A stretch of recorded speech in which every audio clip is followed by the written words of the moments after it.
Hey everybody, it is Dem Boys Watch Footy. Really appreciative to have you again another time this week. Appreciate all the love, either liking it and subscribing. Please always hit that like button for us. Algorithm, algorithm, algorithm. That's what we want. We have a newbie and we have a not so new guy who we love to have on. We got your boy Kaya, we got your boy Jordan, and you got your boy, yours truly, E. Gents, how we doing today? Great. Good All to see right. you. Thanks for having us on. Of Yeah, course. happy to be here. Yeah, I really wanted to give a little bit of love, especially Jordan. You got the AFC NYC channel popping off. How's that going for you? It's going good. I mean, good problems to have. A lot of footage. Can't keep up with the editing. Feel Yeah, bad because we're doing so well, but as I said, good problems to have. love it, and definitely, please, people on IG, on TikTok, please give some love to AFC NYC. We got Kaya, one of my favorite people to speak with about Arsenal as we dive into it. Kaya, how did you get truly into following Arsenal? Never asked that story for. Really? Okay. Wow. Well, I started playing the game obviously as a kid, and I think originally I was actually sort of nominally a Chelsea fan, only because the team's colors were the same sort of colors that the team that I played on was. I have a twin brother, and he's a Chelsea fan as well. So That's the joke right there, people. that's how it works. But honestly, it was only sort of just the early days of being able to kind of watch Premier League in the States. What had happened was I just turned on the Arsenal one day, because a game was on, and this was right at the height of Arsene Wenger's era, and that was it. It was never looking back from there. So No, I yeah. love it. I mean, my foray truly was NBA, FIFA Street 2. Because I was grew up in Baltimore, didn't really have much of football around me at all. It was a very heavy basketball city. Somehow I became a swimmer. I was actually pretty good at it. Um, There we go. I was playing FIFA Street 2. Thierry Henry always had the moves. You had to unlock him third when you started doing your tour around the globe to unlock people. And I was like, who does he play for? Because he only had his French jersey.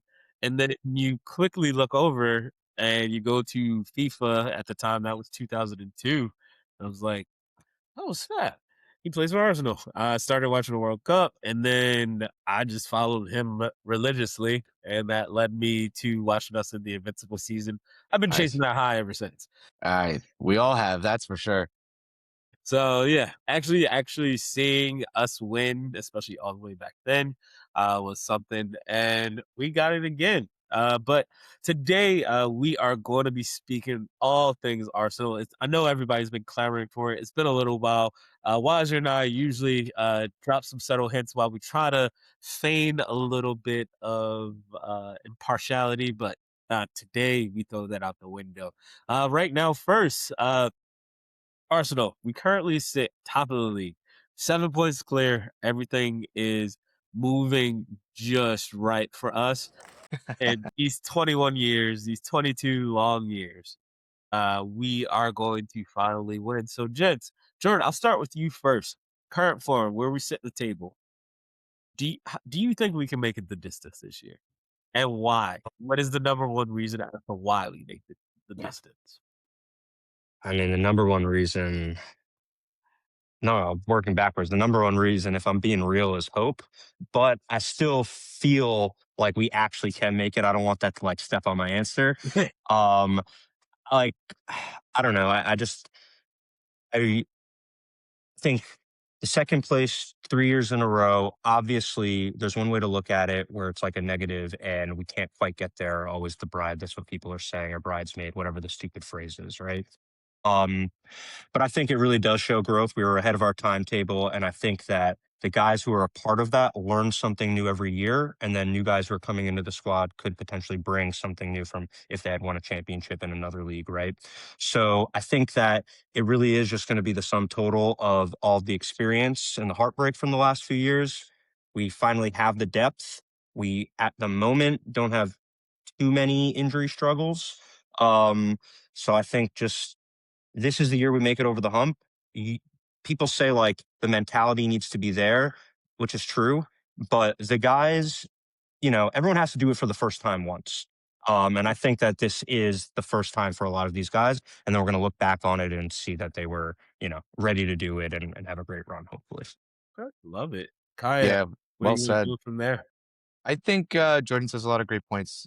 One of the things that I think is going to be the difference maker for us is the defense, and it really is. That's the story of this season in some regards. Um, you know, this if we win this title, this is going to be very much a George Graham style title win and not an Arsene Wenger's title win. And I think we as fans actually have to kind of get our heads around that. I think the last couple seasons, as Jordan rightly pointed out, were very exciting rather because of that. There was that sort of swashbuckling, counterattacking, very exciting, very classic sort of quick movement of the ball. We're cutting through teams. That's not happening as much this season. Um, Now that being said, it's still very effective, clearly, and I think we as fans have had to kind of get over that idea a little bit, or maybe some of us are still kind of grappling with that. I'm still But grappling with it. I I am as miss well. I am as 2022, well. 2023 a lot. I'm with you Those there, and black I think jerseys, that's going those to be black the and the gold reason we do it. jerseys. Come on Oh now. man, We were going through everyone like Swiss, like a knife through Swiss cheese. It was amazing to actually see how great we were playing under Arteta. After those first 2 years, yeah, we had that 2019 season where we won the FA Cup under him taking over for Arteta. 2020, 2021, it was a very shaky time where I was telling people the line we need like we're Arsenal, we can't just keep firing managers. So once we got to 2022, I saw us actually play some amazing football. And we did it with Zinchenko at left back. If you think about the growth that we've had, gents. Him and Jesus were very integral to that season. they were. They really, but they changed our lives. They really did. Oh yeah, I'll give it back to you, Kai. But I just wanted to really exclaim to the audience how our defense has really changed because we had Zinchenko, we had Rob Holding. These were the people that were Pablo holding up Marie. our we were holding Yeah. up our defense by, strings of a dream, you know? Strings and it's yeah, exactly that. And I think that's going to be the difference this season. It really comes down to just the quality of our defense. Um, as Jordan Riley pointed out, we have matured, and I think you can see that in key moments. There have been some moments, of course, where mistakes are going to happen. That's part and parcel of the game, but there is going to be, I think, that assurance of players knowing how to manage themselves through a game. The emotion, I think, is not as high in those previous seasons. I don't feel as emotional this season. Last season, season before that, we couldn't keep it together. Yeah. The fans couldn't keep it together. The highs and lows for that were absolutely incredible. Those are some of my favorite seasons. But now it's about winning. That's where we're at right now. It's about, as Jordan rightly pointed out, the hope. But I think now we've taken the experience, the maturity, and the pain of those 3 second place finishes, and we're gonna distill that into something really, really powerful this season. No, I love that. I'm gonna build off of both of what you're talking about, some hope, some defense. I'm going strictly with depth. Talking about where our squad was normally during this part of the season and even going back to the Wenger years. March, April, our teams would fall apart because we'd be kicked so much into the dirt, either playing amazing, beautiful ticky tack football, or even when we get crunched in some crazy instances. Everyone remembers Eduardo. Everyone remembers Abu Diaby. I remember Aaron Ramsey very vividly. Many of those times we only had one player to be able to take over in that time period, and they were run into the ground because we had Champions League football, we had FA Cup, we had Carabao Cup. Even though we wouldn't make it to the finals like we are now, we would still make it pretty far in that competition. And you still have the craziness of everything that's going on within the Premier League. So I got to give us a lot of credit. Edu, he did a lot of great things for us, but he had to go. Bertra, he has really changed lives for us. He came in, had a plan of exactly what he wanted to do. Um, Sad that we didn't get that giant Slovenian Shesko, but we saw the difference even with Jokeres when he started out, when he plays in the beginning of the game and when he comes out, how different our team looks just from that. So I'm really loving what I'm seeing from Jokeres. I love what I see from Mandem FC whenever Noni is on the field. Kaya and I have had battles back and forth the last 2 seasons. Him saying, what is this by? Who's this Noni dude?" I'm Mandem FC these days. Let's be real. I had to tell her straight up, like, no, you have to have some Jeds that they're okay attacking the Utes, as the UK boys love to say. But yeah, I love the fact that Saka has taken some time off. We've had different defenders come in and out of the squad. Midfield has actually been really great outside of the Odegaard as a will they won't. Reno. Yeah. Exactly. Like, we've always had that rotational number 10 player. I remember early in the season, our front line was very injured, but we had depth this year.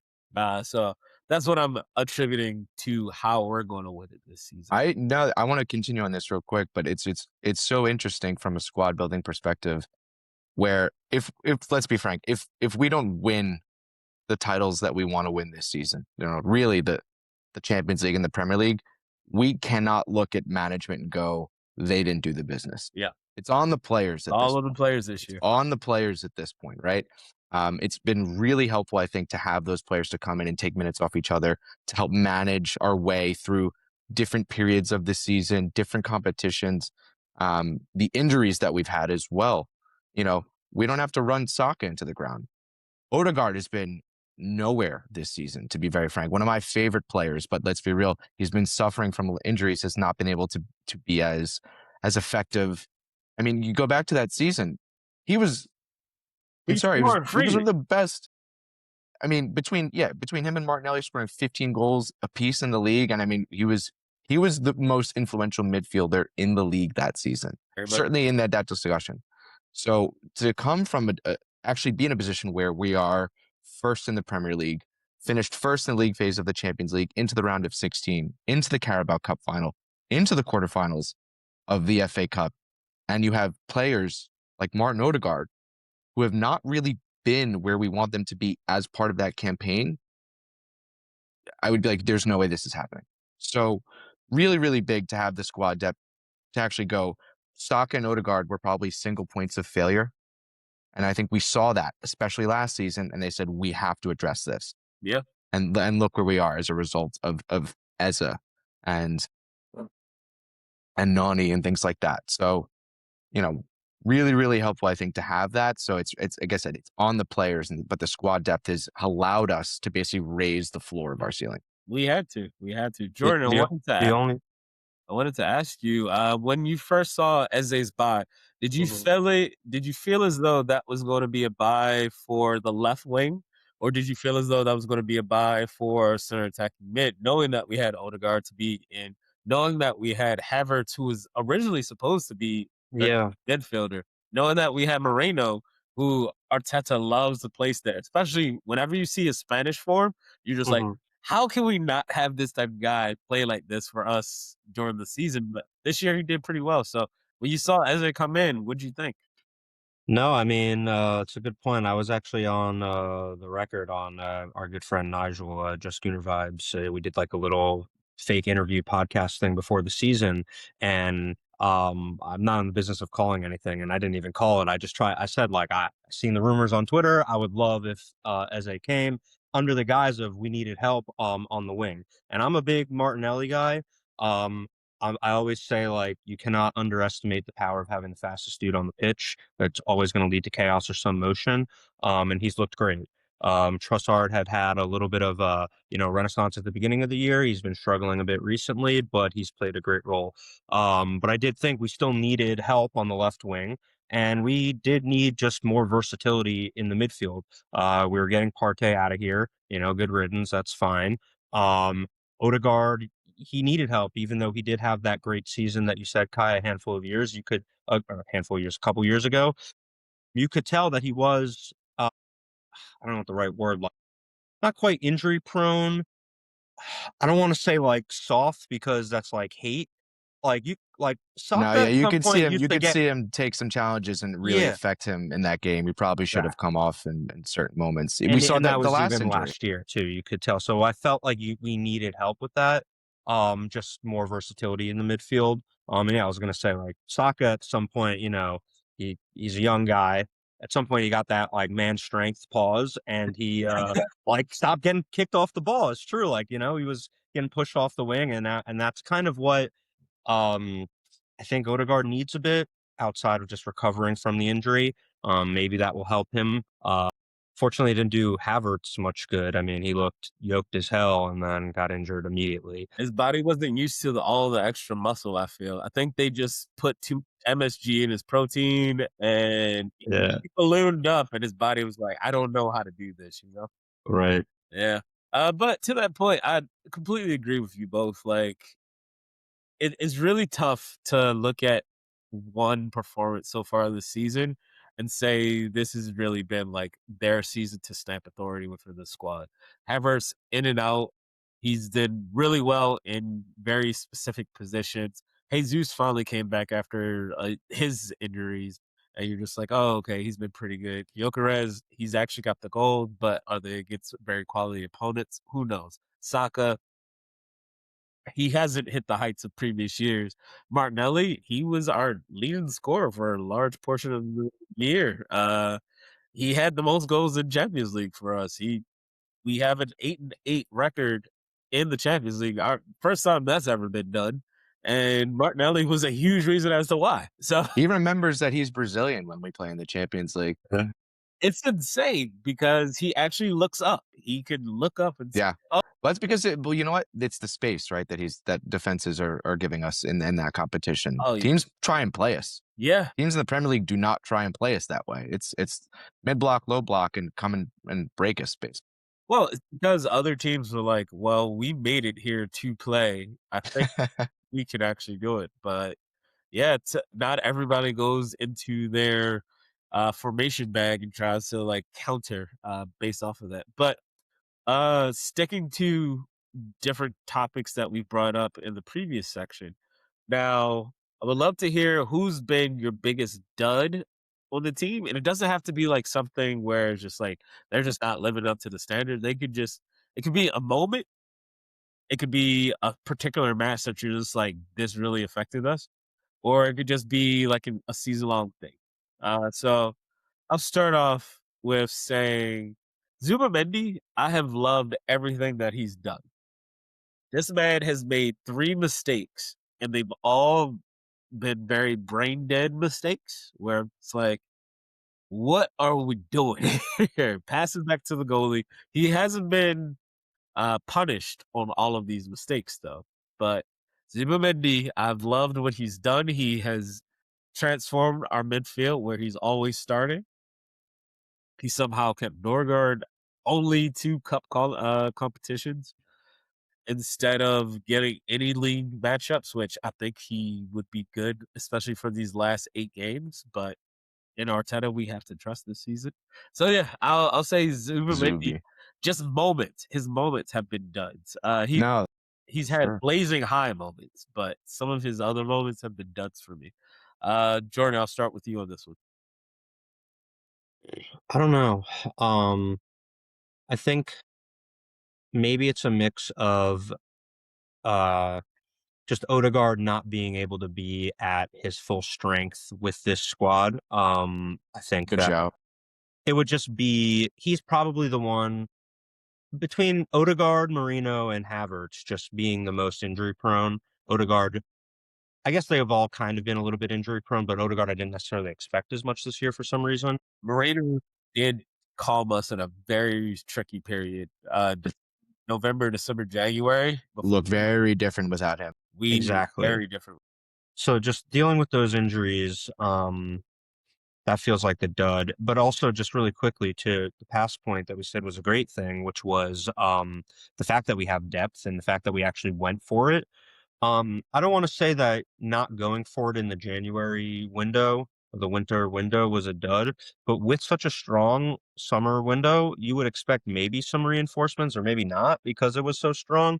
But I almost feel like you guys keep me honest here. Like some of the injuries that we've had have been like timed so that like we've never actually had a squad that's like fully integrated. 90% full depth where we could really do whatever we want with all of it and be creative.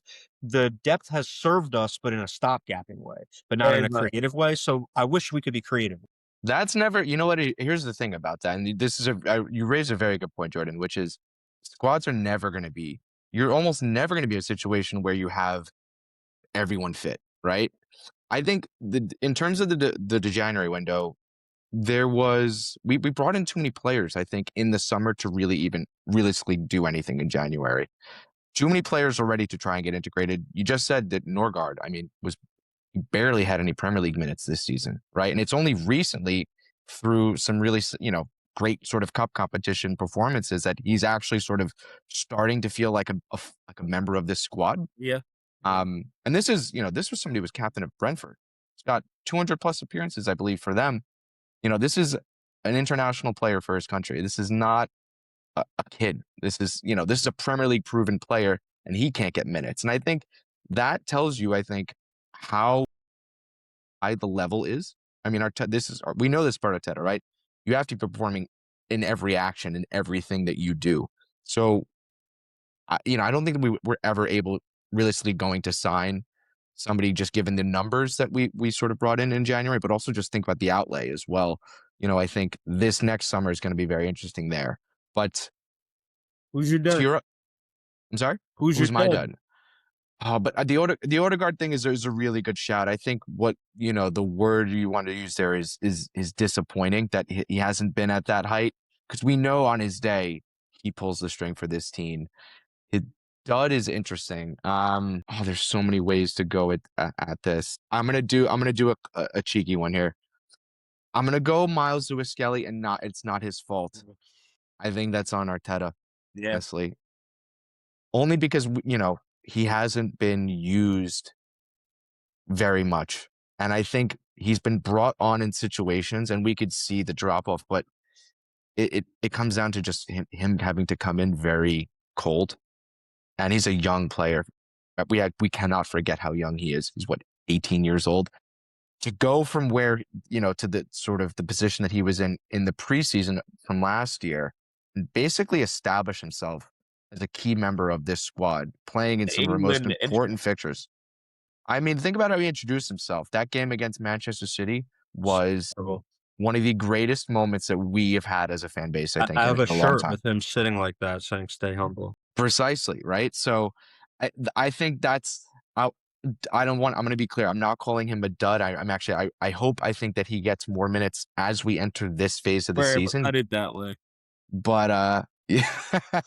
Listen, no Miles hate from me, but I think it's been as a from him, I think none of us expected him to have the sort of season that he's sort of having. That's not his fault, realistically, I think, but that it is a big disappointment. I mean, to go from the highs of last season to really, can't even get into the team. Yeah, very much so. So now that we did a little bit of the sour, now back to the sweet. Who's been your MVP of the season so far? Jordan, go first. Nah, Kaya, this is on you, Is this bud. on me? It's Okay, on you, Snake man. it. man. MVP of the season. I think you have to basically talk about. I'm just gonna say the defensive unit as a whole. This season would not be where we would be without just the continued brilliance of Saliba and Gabriel in particular. But I want to say that, Ben White was such a fixture of this team, and I think he is such an incredible player. And I know he's had injury issues as well. Let's be real; he's not in the team now. I think most likely because he basically played through an injury. It's funny how he and Timber have switched here, Yeah. but he's someone who put his body on the line, really suffered the consequences of that, and has to really deal with it. So really, really challenging there, I think. But the defensive unit is sort of the highlight of this season for sure. It's overall, I think it's everyone in that back five. Okay. Jordan. Yeah. For me, okay, how about I'm gonna flip it a little bit. but I'll give the answer because I'm being fake. I don't want to pick, but I think I think most. It's not like most improved, but most like exciting, like Okay. comeback player, maybe comeback player. Martinelli, I want to give him some love there. Because again, I'm a big Martinelli guy. And then also, I think it's for me, it's between Declan Rice and Big Gabby. I like what you're saying about the back line and big up Saliba, everybody there. I've Declan was also my guy. He was yeah, the guy I was gonna pick for this, but I wanted, given what we're doing, you got to give love to the defense. But Declan sure. really is. I think if you had to pick one, I think most people would agree And it's I him. think the only like good thing to come out of the Odegaard injury is letting Saka, Declan, and Big Mm. Gabby flex their captain muscles more. And I think it's actually done wonders for their playing on the field. Not that they necessarily needed it, but just Declan Rice maturing into like the true box to box, like midfield general that we all kind of knew that he was.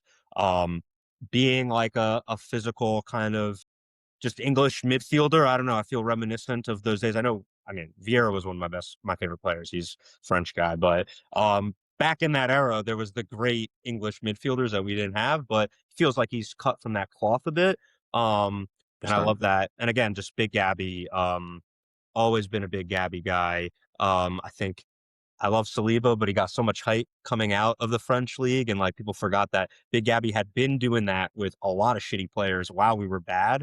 And man just scores so many goals, so it's Very incredible. true. I mean, Gabriel, it's just those dark years where, He made especially some in mistakes. He made 22 some years, mistakes. You got to grow. I mean, where all of these players have come Very is that I think you know what why I want us to win so badly is because I want these players to get their flowers.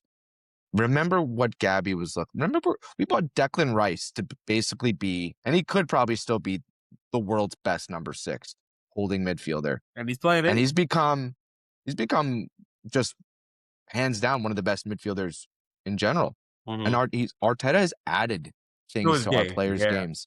Not just, and that's across the board. You could look at almost every player in the squad and go, look at how much better of a player they are since they have joined Arsenal. That's Even no just mean forcing feat. them to track back. But that's most of it, Yeah, right? It that's a really huge comes one. down to you look at so many games today. I mean, just where people just aren't running. You go, most of it is effort. Call out the game. We know we have tellers, but call it who? Call out the game you want to talk about. I didn't say anything. I don't know what you're talking about. Well, while we were taping the show, we were also talking about Champions League matches, and today was a very precarious match where Atletico Madrid just ran riot over our friends in North London who are in a very big relegation fight. So, what we saw in that match, nobody runs back and nobody helps their goalkeeper. Also, that goalkeeper was just really bad. All right. Yeah, I feel bad. Honestly, like on a human level, I On feel a bad human for the level, keeper so for bad. sure. I mean, that's a position you should not have been in, especially because Vicario is not Vicario the has been worst making some keeper. very bad some very I mean, bad plays. It was indication like, hey, look, your position's not solidified. Problem is that his it backfired backup really is badly. fired real bad. I think this is such a big blow for them today. I mean, I know. Listen, like I think psychologically we have to talk about today in terms of just Tottenham haven't won a game this year. And psychologically, I think that's going to be so damaging to come back from, to basically go from where they are currently to basically, they're out. Like this tie was over today in 22 minutes. So Yeah. where do they go from here? I think that's going to make their league form all the more precarious. It's going to weigh on them. And unfortunately, they really have a very, very deep hole to climb out of. So, got to do a fact check on you. Tottenham have won actual matches this season in 2026. No, they have. Yeah, they just haven't won. Just one. They've only won one. No, they've won two. They won against Dortmund and they won against Eintracht Frankfurt. Outside of that, they haven't won any match. So Okay. that's our scheduled program. Uh, Look, if I'm that goalie, I'm talking about how other man's letting 2 goals. I let in 3. It's kind of the same. And There's some learnings to be had, I guess. some learnings to be had. Progress of a sort. Crazy enough, going back to our original point, Zuma Mendy's actually going to be my standout performer, our MVP of the season. Percent fair. I give him so much love and some praise. That's why I had to call out his bad moments, just because those really affected how I watched him in the lens of this season. His comedies really revolutionized playing next to Declan Rice. I remember for a very long period of time, everybody thought we didn't play well if Partey wasn't in the midfield. And I am so happy that we don't have to deal with that conversation ever again, because the way he's played, the big goals that he's had, the small pockets that he's been able to make sure that he steps himself within. And you can clearly see when he's off the pitch how different our team does look. Norgard is very specific in his role. Zubimendi is the engine that could. He really pings the ball. He helps make sure that we have a very strong link-up play, something that we didn't have before. And Arteta loves Spanish midfielders that know how to dictate a match. And he finally found one with Zubimendi. Moreno was supposed to be that person. He was just like, Moreno just had a better fit to being up top and just being the battering ram when we needed him to be a battering ram. So I give Zubimendi all the flowers right now. Definitely big shouts for Rice to be full MVP of the season. I mean, he's English. They need some love. In a World Cup year, right? Yeah, we're in a World Cup year. You got it. Like, We're you down got bad. need to. Oh, he's the best right now, Rice. Even though we know how much the media hates Arsenal, and we have to make sure that our voices get heard to other people that say, "No, wait, I truly love our club." So really appreciate. No, I want to say about Zuby. I think the reason why, right? Like, you're I think absolutely right to call out some of his errors, because I mean, very costly errors, right? That there's been some. He's a very experienced player as well, Yep. who unfortunately I think has learned the hard way how costly some errors can be within this league, and especially when you're playing for a club like Arsenal where you're trying to win the biggest things. Now, at the same time, I mean, it was said, I think, and I forget who, so forgive the lack of attribution here, but it was said that he could be the most important Arteta signing of all time. And I actually think he's kind of proving that, because I think we're talking about Declan Rice and how good he is. And the reason he is because he has Zubimendi next and behind him. Right. The only reason I think we get to play Rice as an 8 instead of a 6 is because we have somebody who's possibly better for what we want to do in Zubimendi. Yep. And I mean, think about the players that have come before him and before that.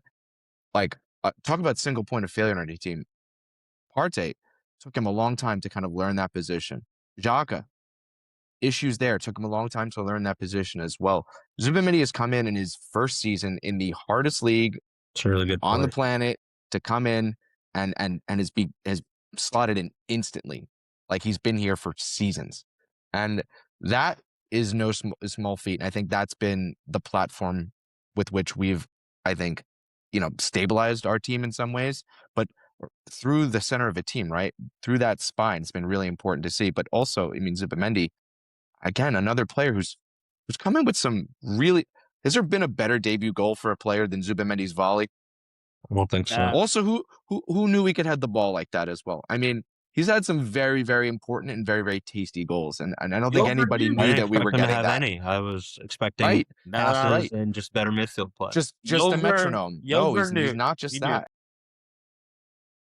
You overknew. Yeah, y'all know it. You overknew. Come on now. He's giving a cut of the players whatever extra that bonus, that right? he gets. Yeah, that's the only theory. No, I'm loving it. Tactically, anything that you guys want to call out that you've said, like, oh, this is completely different than how we've played in the past? Because right now, I'm liking how I'm seeing that our defenders are playing much deeper. They're like, Saliba sometimes will go on an attacking run. When I saw that happen in a couple of matches in a row, and I had to take a note. I was just like, when did Arteta decide this was a really good idea? you would see Gabrielle start to make a run, and Saliba, Timber, and Hincapié turn it into a back three, and you have sometimes Saliba making a run all the way up. You have Gabrielle making a run all the way up. When did we decide to have this tactical flexibility where our center backs are now attacking the ball like they're midfielder? So that's one big call out that I had to give, especially because Rice, Zubimendi really allow that play to happen. Well, Yeah. I think there's an obvious thing to talk about here, and I think tactically, let's like is a we basically leading on from Zubimendi and Rice, like we basically now have a double pivot where we used to basically operate as a single pivot. That is completely changed. Yep. The way that we have build from the back, the way that we build our attacks, it means that, I think was it last season where Odegaard was dropping in between the center backs and, to come in where it's like, you, my friend, need to be Yeah. way higher up the Yeah. field. We need you assisting and scoring basically. And you can't do that if you're getting collecting the ball off the keeper. So I think I think just that has really changed the team. I think the other two big things you have to call out are the way that we operate sort of off the ball has changed a bit, but also the fact that defensively, as a result, I think some of the changes, we're no longer using an inverted fullback as much, and I think that's completely changed things. I think that's really honestly, I wonder if that's down to a tactical switch by Arteta, or more just having to lean into the qualities of the players that are available to him. The Hincapié signing really kind of changed that for us a bit. He's more of a traditional fullback, and I think that's really stabilized the back line in some respects. Hmm. The big change there that's the left side, right? The big change on the right is Ben, Jurrien Timber has completely usurped Ben White, through whatever the reasons are, but maybe through injury and some tactical Definitely, changes there, of course. But definitely but tactical and injury. but he's been, I mean, Quality play from Timber. Yeah. Timber has been lights out, and I think again another one of those players who, he's got a lot of minutes in his legs, and he maybe has started to fade a little bit because of that, and that's why we do need players like Ben White and backing him up. But that's been a big shift. But even just, I think, in terms of off the ball, we're kind of doing what teams did to us. We're playing more in a mid block, more of in a low block, and we're being more, we're relying, I think, on the compactness and the skill of our defense. And maybe sometimes in some moments, certainly late in the game, that a little bit too much, where we, would do better to perhaps play higher up the field. I think that's a big shift there, is that the fullbacks are not really inverting as much as they used to, certainly at the left-hand side. And of course, the structure that box that basically Saliba, Gabriel, Rice, and Zubimendi give us in the center of the pitch has been the foundation for what we've done so far. Love it. I think that's a great point. I think a lot, playing off that, a lot of what we used to do was play more on the sides and on the wings, not come up through the middle. And that was part and parcel with Saka being our guy, I think. And Odegaard at his strength too on the right side, playing with him. And then just those historic Benny White Yeah, that overlaps. trio. And then also, Timber coming in and doing something similar. I think it's part and parcel of leaning into the talents of the players on the squad who are fit, and who we've added. I want to think it's also like maybe we were slightly predictable. Yeah, for We sure. For were sure. coming out the side way too often. Maybe like we're biased because we watch all the games, but you got to imagine when we're playing top teams that they're doing their film sessions too, and they know exactly what we're coming with. They probably pay more attention than I am at O's. Spoken. So, but at the same time, I think it is also with the strength of just the midfield. And I think when we've been bad this year, we've actually been like kind of Swiss cheese in the middle, and it's been really noticeable. And just hearing you talk and like kind of vocalizing it, it's making me kind of realize the fact that that was so noticeable shows how much we progressed, and how much the middle of the pitch and that block was kind of the engine for us. And I wasn't really fully putting that together until we were slacking on that. So I think that's definitely a big difference. And I also want to say, like, the set piece thing, the open play goal thing, like, look, that's definitely a tactical thing that we've been leaning into. I think Yeah, we should lean into we it. should. I don't know if it was something from the Telegraph, some shit that I saw on Twitter. I didn't read the article, but it said something about like Arsenal's beautiful ticky-tacky football didn't get them anywhere the last few seasons. Now we're being cold and we're being precise and we're being technical, and we're just winning and we're being ruthless. And I think that's a part of the tactics, and I think that plays into how some of even Saliba or someone comes in, not just on the set pieces, but when they go and they crash the net in other instances. I think there is a different level of ruthlessness there, that is connected to being the big bad guys on the block with the set piece thing. I mean, So yeah, going you back got to to talk what about set Kaya said, pieces.